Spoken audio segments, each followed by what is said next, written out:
Greetings from First United Methodist Church of Los Alamos, New Mexico.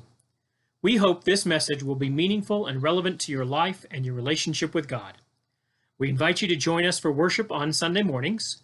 We have now resumed in-person worship with one service at 10 a.m., which is live streamed both on Facebook and on YouTube. We alternate each week between contemporary and traditional music.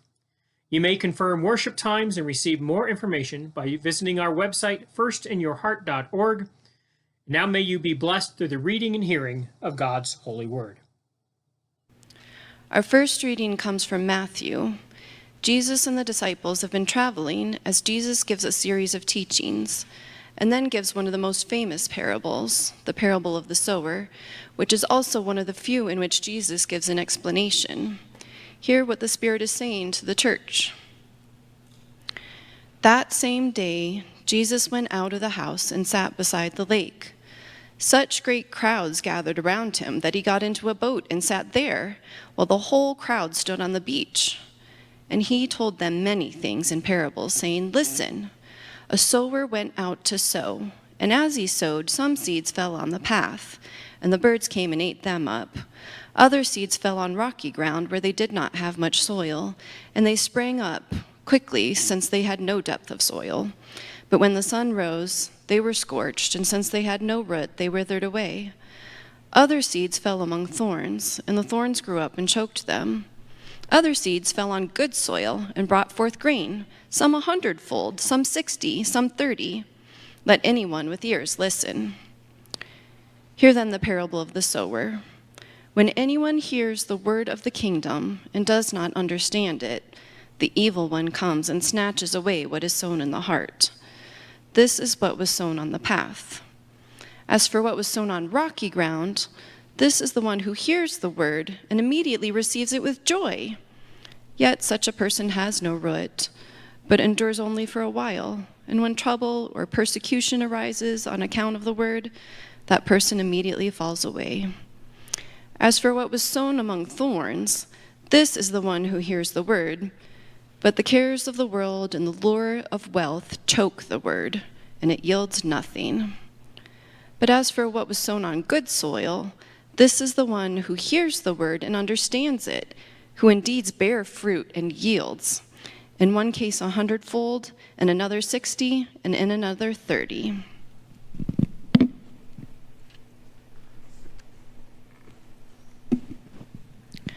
Our second reading is from the 12th chapter of the letter to the Hebrews. The author has called for us to persevere in our faith, and in chapter 11 gives a list of the saints who endured and lived through their faith before giving us a new injunction. Therefore, since we are surrounded by so great a cloud of witnesses, let us also lay aside every weight and the sin that clings so closely, and let us run with perseverance the race that is set before us, looking to Jesus, the pioneer and perfecter of our faith, who for sake of the joy that was set before him endured the cross, disregarding its shame, and has taken his seat at the right hand of the throne of God. Consider him who endured such hostility against himself from sinners, so that you may not grow weary or lose heart. This is the word of God for the people of God.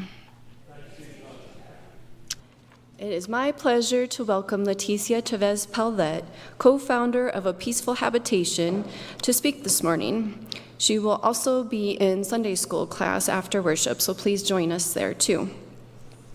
A Peaceful Habitation aids women transitioning from incarceration to their families and communities in New Mexico. Leticia's passion shows in her work and her ministry. Let us welcome Leticia as she gives us this morning's message.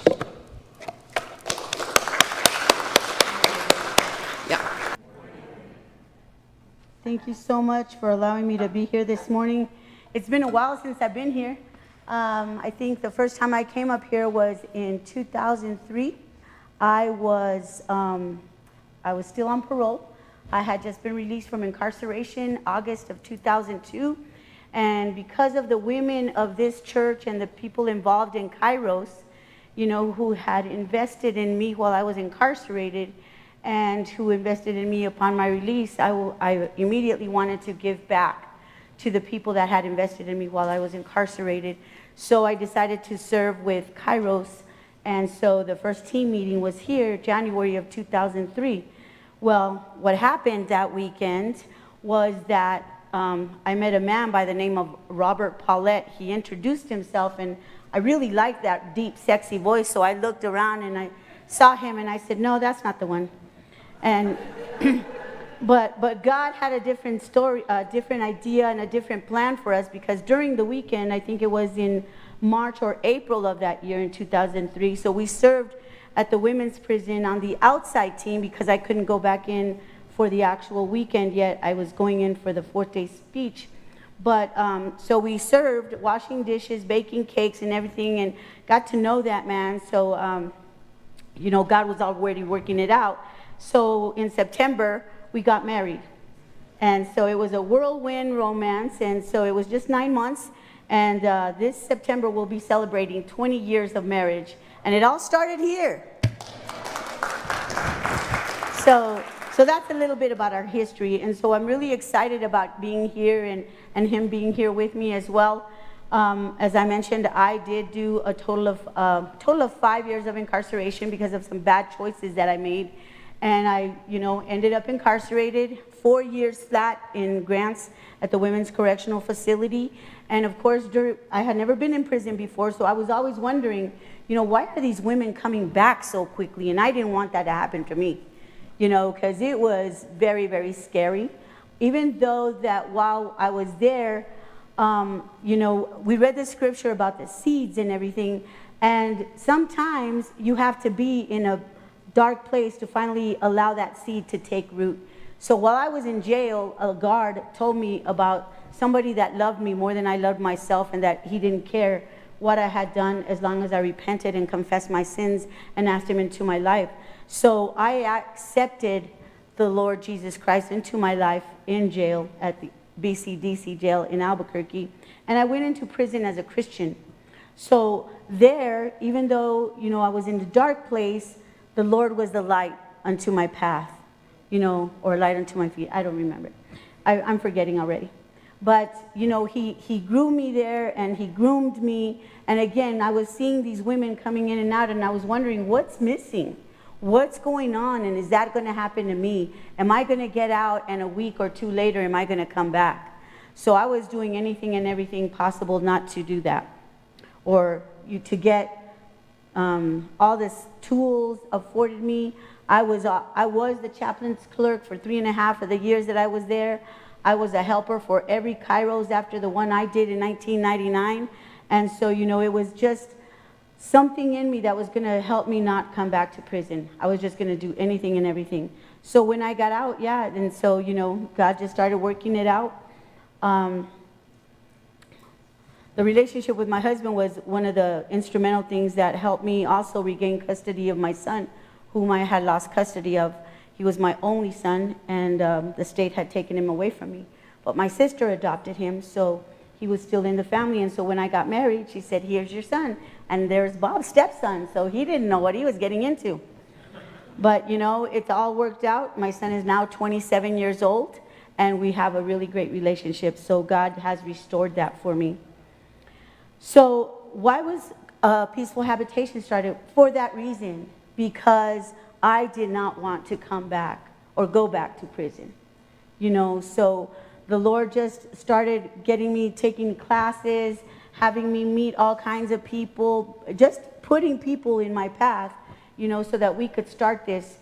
We actually had the lady that was in charge of the faith-based initiative that came around our kitchen table where we started A Peaceful Habitation. There was a founder. I say that there was the lady with the money and the dream, and then there was a very intelligent woman who was also in Kairos at Conkling, and then there was me with the life experience. So all three of us put APH together, and that's why it was started, so that we could empower and encourage women that were released from incarceration to live a fulfilled life with Christ as their foundation. You know, we provide pretty much everything that they need during that transition. We started the plan as soon as I got out in 2002, but it actually came into fruition in 2005. Again, I don't know, most of you, well, you live in Los Alamos, so you deal with the government. So, we applied for our nonprofit determination, and they told us it was unheard of at the speed that we got it in 2006, because we submitted the application 3 weeks later, we got it approved. And we hand wrote most of it, so we knew it was a God thing. And then a little while later, we were able to get a house, and then, it just started blossoming and amazingly just coming together. So that started in 2006. So we had transitional houses since 2006 all the way to 2008. And in those houses, we planted lots of seeds. I can tell you that as of last year, I think we had touched at least 700 lives in all those years. Not all of them went through the transitional home, but we touched them one way or another. So A Peaceful Habitation is a nonprofit organization, IRS accepted, but through A Peaceful Habitation, we also have some other programs. So we have the transitional home, which serves transitional and marginalized women that want to live a transformed life, like I said, and we provide everything they need. We get them all their paperwork. When you're incarcerated, you lose everything. When you're on the street, strung out from dope and in a criminal lifestyle, you lose everything. You're homeless, you're being abused, you're losing relationships with family, you're losing everything. So there has to be people that will invest in you, or that will take the time to help you and get your life back on track. So that's what we do. And we start when they're incarcerated, they can submit an application. And again, we provide mentors, we provide their legal documentation to get back on track. We help them get jobs, we help them get ready for their jobs. And then we also help them apply for supportive housing. And we help them also with a family reunification. So it's total wraparound services at A Peaceful Habitation. And who is A Peaceful Habitation? A Peaceful Habitation is a conglomerate of amazing people like yourselves. That's something that, for me, it was instrumental for all the people that invested in my life. Even coming here, of course, Kathy, I've actually served with Kathy. I don't remember if I saw her if she served before I got out, but since then we've been serving. I knew Alice Carter from here, I knew the DeVries from here. So I felt like it was family here when they asked me to come, so thank you. And then of course I served with Camille and Emea, so you guys are just amazing. And I also saw you guys have personalities. Personalities provides purses for the ladies from APH. So I saw that and I said, wow, Jane is all the way up here? So Jane is everywhere as well, so that's pretty cool. And but we provide everything for the women, and we've been expanding our services. So now under A Peaceful Habitation, we have more than just the transitional housing. And we had closed it from 2018 because amazingly, the Department of Corrections hired me for, as their coordinator of volunteer and faith-based services. So I've gone the whole gamut. I've been an inmate, been a volunteer, been a service provider, and been an employee of the Department of Corrections. And now I'm back at being a service provider. But while I was there, we stopped providing transitional housing. So we just opened the transitional home again in January, and we were calling it Donna's House to honor my co-founder, Donna Jennings. And then we have God's Provision, where we developed a one-stop shop, one-stop reentry wellness center, where we don't only serve women, we serve anybody, men, women, teenagers that may need support getting back on their feet, even if haven't been incarcerated, even if they've just been on the streets, or they've suffered issues with domestic violence or whatnot. We provide services for them as well, and that has been a service. The funding has been a blessing through the Behavioral Health Division.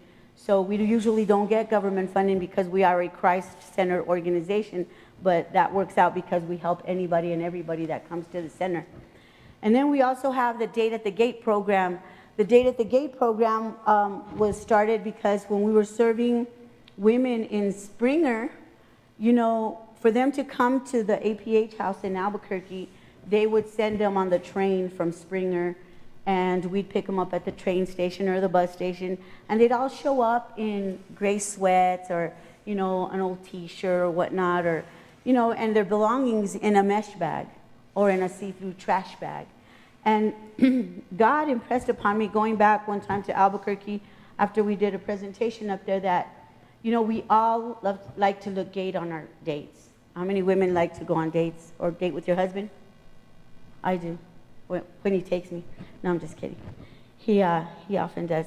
And so I like to look nice, and I figured they all would like to look nice as well. They want to leave with integrity, with confidence, and so that's where that came through. So now we ask them to provide us their sizes, their favorite colors, what they want to wear when they're released, like a casual outfit or a dressier outfit. We provide new undergarments, and we provide a big bag and a purse from Personalities, so that they can carry their belongings. And that has been just going on since 2018. So this year alone, we've already served over 100 women with the Date at the Gate outfits. And we've expanded it not just from the Springer facility, but we also go now to the Western Grants facility. So we serve the women being released from there. And we've been asked to serve the men because the men want to look good too. So I don't know about that, because I don't, well, I do know how to dress men, because I have a son. But so we're going to start that program hopefully soon, as the wheels start turning a little faster at the facility, because they've also asked us to go provide re-entry workshops at the facilities in Grants for the men's and the women's. And so actually working with the Department of Corrections kind of helped me a little bit, just to keep my foot in there and, keep our services on the forefront, so that they can always know that we're there to help them. And the other thing that we like to do is we also take church services, Bible studies to the women's. We go there on the 1st and on the 3rd Monday, and then we provide a church service on the 4th Sunday. So again, we're trying to look for other ways to be in the prison, so that they know that we're out there for them whenever they need help. And again, we don't only help women from Albuquerque. The women come from all over the state. We've had women all the way up from Raton, all the way from Jal, New Mexico, which I've never been to Jal. I hear there's like 10 people in that little town. But so we serve them from all over the state. And because these women are going to come and grow with Christ at APH, and so then at Donna's house at APH, and then they can go to their communities and start their relationships back with their families and with their communities, and be positive neighbors. Again, opportunities are always there for people to sow seeds. At APH, we not only plant seeds, but we also water the seeds. We may not always see the results of, planting the seed that Jesus loves you unconditionally or anything like that, but that's okay, because people never saw the results of, very few people saw the results of what they did in my life, because I don't get to see all the people that came to minister to me while I was in jail and while I was in prison. I feel fortunate to be able to still call some of the ladies and say, hey, I'm not feeling well, or can you pray for me, or can you please come help me with a project with A Peaceful Habitation or whatever. And again, because we're a nonprofit, we do fundraisers. We do always take donations of everything. Right now, we're really looking for donations so that we can buy a house again instead of renting the home that we're in. The women can stay there, again, for up to a year. It's up to them. We work on their goals, so they decide what they want to work on. They can work on getting a GED, they all have to have a job if they're on supervision, but we help them in every aspect of their reentry. Let's see, opportunities to serve with A Peaceful Habitation. I know you all are over here, but as you're helping Personalities, then you're helping A Peaceful Habitation, because every year Jane gives us at least 100 purses filled with the goodies for the women that are being released. We would love for you to be a prayer warrior for us. Pray for the women that are coming to the home. Right now we can only house 5, but we're looking to expand as soon as possible. And also you can be mentors. Even we do Zoom. That's the great thing about COVID, that they did open that opportunity for us to do a lot of other things via Zoom. Yeah, and so again, staff and volunteers have a great opportunity to come and sow into the lives of women that have been released and are struggling with not only with their own issues but with their family issues. Just recently I accepted a lady that I actually served with, and she's done 25 years. And they've just given her a medical parole. So it's because of her health issues, they're letting her out. But she asked me, first thing, will you please help me learn how to use a cell phone? I have a 5-year-old granddaughter, and I want to be able to communicate with her. So of course we're going to do all that with her, and we're going to have a little bit extra work with her because she's been down or locked up for so long, and then she's also had a lot of medical issues. So she's pretty much going to have to relearn life all over again.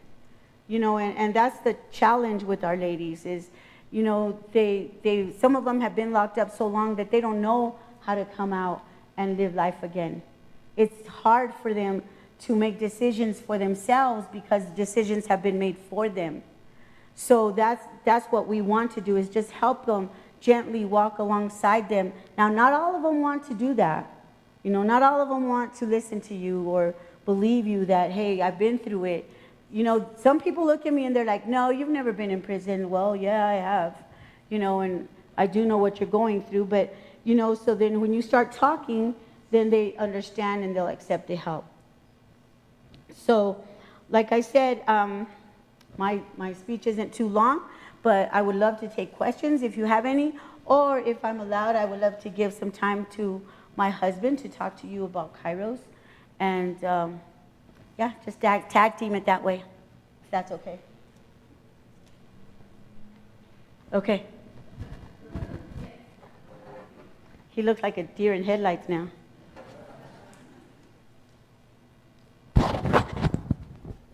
She had some notes. I don't. I'm Bob. Here. Oh. Okay. I used to be in a It's on. praise band, so I understand these things like called mics. I'm involved in Kairos International. It is truly an international organization, and it is in prisons. It is the same program in Ireland that it is in Guadalupe County Correction Facility here in New Mexico. It is a really good program. This church has provided many people on the Kairos weekends, and I really find it a rewarding thing to do. We have an upcoming weekend in October, and we have training, team training that it starts occurring in August on Saturdays. I would invite any of you that would like to be involved in this program to talk to several of your fellow parishioners. Good old what's his name? Nels is one of the team members, and there are several other people. Oh, and Camille is also on the men's weekend, serving on the outside. And so talk to them, find out what it's all about, and talk to me and ask me questions. It's a very good program. We met here in this church 20 years ago, and on a Kairos team meeting, first meeting, and it has continued to be a program that is near and dear to both of our hearts. So that's it. Okay. Any questions? Thank you so much for listening to me. And yes, we will be at the Bible study. Yeah, so thank you again.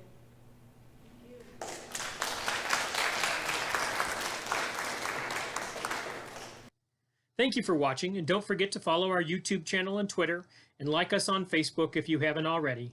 And remember that every action you take today could change someone's life. So make sure it's a good one and be an agent of love. God bless.